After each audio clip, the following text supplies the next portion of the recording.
సిద్దిపేట జిల్లా Gajwel district hospital superintendent doctor Sai Kiran ఆదేశానుసారం ఈరోజు జాతీయ మధుమేహ వ్యాధిగ్రస్తుల దినోత్సవం సందర్భంగా ర్యాలీ నిర్వహించారు. ఈ కార్యక్రమానికి ముఖ్య అతిథిగా లయన్స్ క్లబ్ ఆఫ్ స్నేహ సభ్యులు డాక్టర్ లింగం మాట్లాడుతూ మధుమేహ వ్యాధిగ్రస్తులందరూ అప్రమత్తంగా ఉండాలని, తెల్లటి ఆహార పదార్థాలకు దూరంగా ఉండాలని, చక్కెర, మైదా, బియ్యం, ఉప్పు, పాలు మొదలైన పదార్థాలను మితంగా వాడాలన్నారు. ప్రతిరోజు కనీసం అర్ధగంట వ్యాయామం, కాలినడక నడవాలని, జంక్ ఫుడ్ కు దూరంగా ఉండాలన్నారు. ప్యాక్ చేసిన వస్తువులను మితంగా తినాలని, శరీరానికి అనేక ఆర్గాన్స్ మీద దాని ప్రభావం ఉంటుందని, నరాల బలహీనత, కంటిచూపు, గుండె జబ్బులు, జీర్ణ వ్యవస్థ మీద ప్రభావం పడుతుందని తెలిపారు. మనిషి ఆరోగ్యం క్షీణిస్తుందని, మన ఆరోగ్యం మన చేతుల్లోనే ఉందని, ప్రతి ఒక్కరూ మితంగా తిని ఆరోగ్యంగా ఉండాలన్నారు.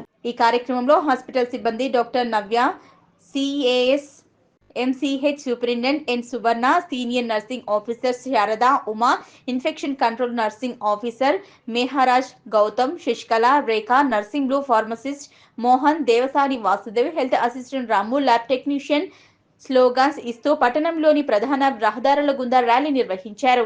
జీవన్, రమేష్, గోపాల్, ట్రైనింగ్ స్టూడెంట్స్ మరియు లయన్స్ క్లబ్ ఆఫ్ స్నేహ అధ్యక్షులు ఎం మల్లేశం గౌడ్, కార్యదర్శి Satyanarayana, Parameshwar, Lions Club of Sneha మాజీ అధ్యక్షులు శ్రీనివాస్, దేవులపల్లి రాజారాం పాల్గొని కార్యక్రమాన్ని విజయవంతం చేశారు.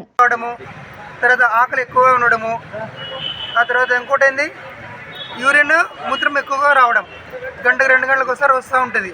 ఈ 3 లక్షణాల్లో ఏ 2 లక్షణాలు ఉన్నా కానీ 3 ఉండాల్సిన పని లేదు. ఏ 2 లక్షణాలు ఉన్నా కానీ షుగర్ టెస్ట్ చేయించుకోవాల్సి వస్తుంది.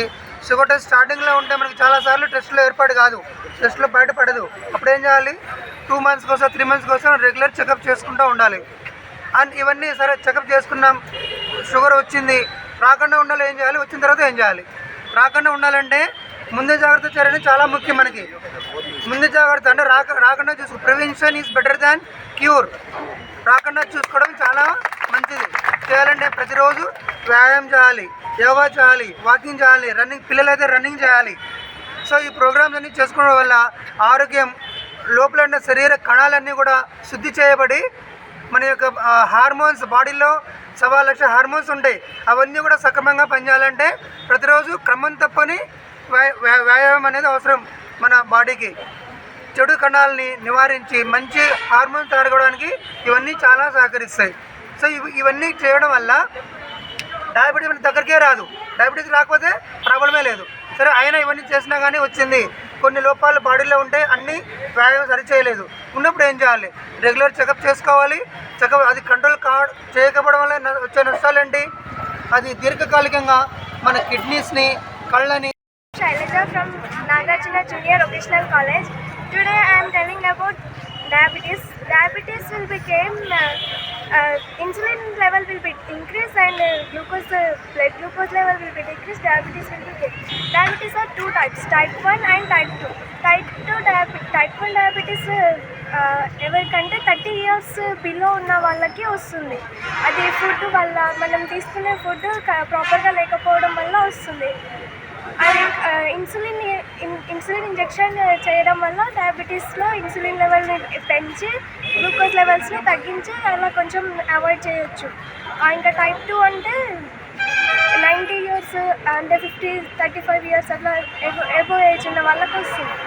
ఫుడ్ స్వీట్ ఫుడ్ అలాంటివి అవాయిడ్ చేయడం వల్ల, ఎక్సర్సైజ్ చేయడం వల్ల తగ్గించవచ్చు. ఇన్సులిన్ ఇవ్వలేదు టైప్ 2 డయాబెటీస్ వాళ్ళకి.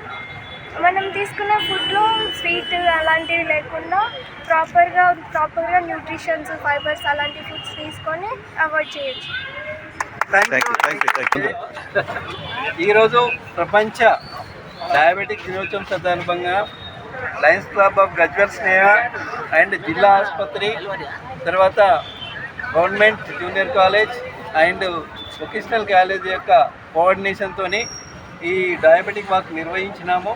ముఖ్య ఉద్దేశం ఏంటంటే ప్రజలకు డయాబెటీస్ అవేర్నెస్ కల్పించడం గురించి, ఆహారపు అలవాట్లు తగ్గించుకోవడం వల్ల షుగర్ వ్యాధిని నిర్మూలించుకోవచ్చని, ముందు జాగ్రత్త చర్యలు ఎవరైతే పాటిస్తారో వాళ్ళు షుగర్ వ్యాధి రాకుండా కాపాడుకుంటారు, ఉన్న షుగర్ వ్యాధిని కూడా కంట్రోల్లో ఉంచుకుంటారు. ముఖ్యంగా ఆహారపు అలవాట్లు ఏంటంటే శాకాహారం భుజించాలి, మానసిక ఒత్తిడి లేకుండా ధ్యానం చేయాలి, శారీరక ఒత్తిడి లేకుండా సూర్య నమస్కారాలు కానివ్వండి, శారీరక వ్యాయామం కానివ్వండి చేయాలి. అలాగే రోజు 3 కిలోమీటర్లకు తగ్గకుండా వాకింగ్ చేయాలి. ఇవన్నీ ఖచ్చితంగా మనము మన తెలిసిన వాళ్ళకి అందరికీ చెప్తూ ఇతరులకు అవగాహన కల్పిస్తూ మనం ముందుకు తీసుకెళ్ళినట్టయితే సొసైటీకి మనం డయాబెటిక్ నివారణ అనేది చేయడానికి అవకాశం ఉంటుంది. కాబట్టి ప్రతి ఒక్కరు ఇది ఆచరణ చేసేసి మీరు డయాబెటిక్ కాకుండా ఇతరులను డయాబెటిక్ కాకుండా చేయాలని ఆశిస్తూ ఈ ప్రోగ్రాంలో పాల్గొన్న ప్రతి ఒక్కరికి, మీడియా మిత్రులకు పాల్గొన్న ప్రతి ఒక్కరికి కూడా ధన్యవాదాలు. Thank you. ఆరోగ్యమే మహాభాగ్యం. ఆరోగ్యమే.